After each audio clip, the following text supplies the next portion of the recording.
South Africa India രണ്ടാം ടെസ്റ്റിനെ കുറിച്ചാണ് ഈ വീഡിയോയിലൂടെ നമ്മൾ നോക്കാൻ പോകുന്നത്.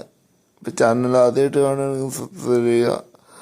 സൗത്ത് ആഫ്രിക്ക ആദ്യ ടെസ്റ്റിൽ ഇന്ത്യ തോറ്റിട്ടുണ്ടായിരുന്നു. എല്ലാവരും കാത്തിരിക്കുന്നത് രണ്ടാമത്തെ ടെസ്റ്റിന് വേണ്ടിയാണ്. ആദ്യ ടെസ്റ്റ് തോറ്റതുകൊണ്ട് തന്നെ ഇന്ത്യക്ക് രണ്ടാം ടെസ്റ്റ് അതീവ നിർണായകമാണ്. കളി തോറ്റാൽ പരമ്പര നഷ്ടമാകും. കളി ജയിച്ചാൽ മാത്രമേ സമനിലയിലെങ്കിലും സൗത്ത് ആഫ്രിക്കയെ തളയ്ക്കാൻ പറ്റുള്ളൂ. എന്നാൽ ഇന്ത്യക്ക് ഇപ്പോൾ തിരിച്ചടി നേരിട്ടിരിക്കുകയാണ്. ക്യാപ്റ്റൻ ശുഭ്മാൻ ഗിൽ റൂൾ ഔട്ടായിരിക്കുകയാണ്. താരത്തിന് ഇനിയുള്ള മത്സരം നഷ്ടമാകും. മാത്രമല്ല 2 മാസത്തെ റെസ്റ്റാണ് പറഞ്ഞിരിക്കുന്നത്. പുതിയൊരു താരത്തെ സ്ക്വാഡിലേക്ക് കൊണ്ടുവന്നിരിക്കുകയാണ് ഗില്ലിന് പകരം. ആദ്യ ടെസ്റ്റിൽ ഇന്ത്യ നാണം കെട്ടാണ് തോറ്റിരുന്നത്. കുറച്ചെങ്കിലും നോക്കി കളിച്ചിരുന്നെങ്കിൽ ഇന്ത്യക്ക് സുഖമായിട്ട് ജയിക്കുമായിരുന്നു.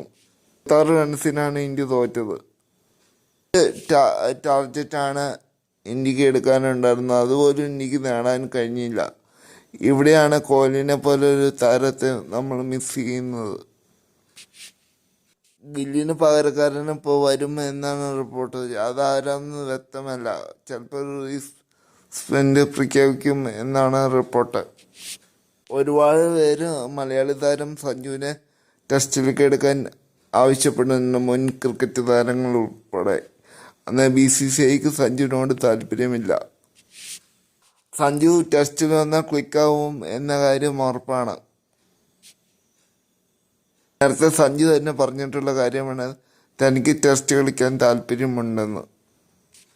രണ്ടാമത്തെ ടെസ്റ്റിലുള്ള ഇന്ത്യയുടെ പ്ലേയിങ് നോക്കാം.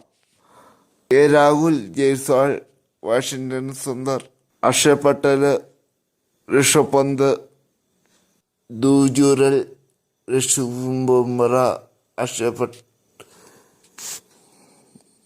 സിരാജ്, കുൽദീപ് യാദവ് എന്നിങ്ങനെയായിരിക്കും പ്ലേയിങ് 11.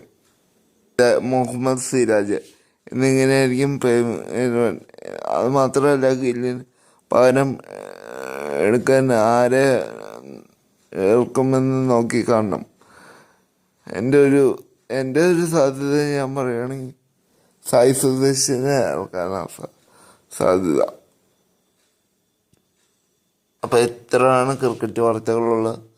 പുതിയൊരു വീഡിയോ ആയിട്ട് വീണ്ടും കാണാൻ ചാനൽ സബ്സ്ക്രൈബ് ചെയ്യാൻ മറക്കാതിരിക്കുക. നന്ദി, നമസ്കാരം.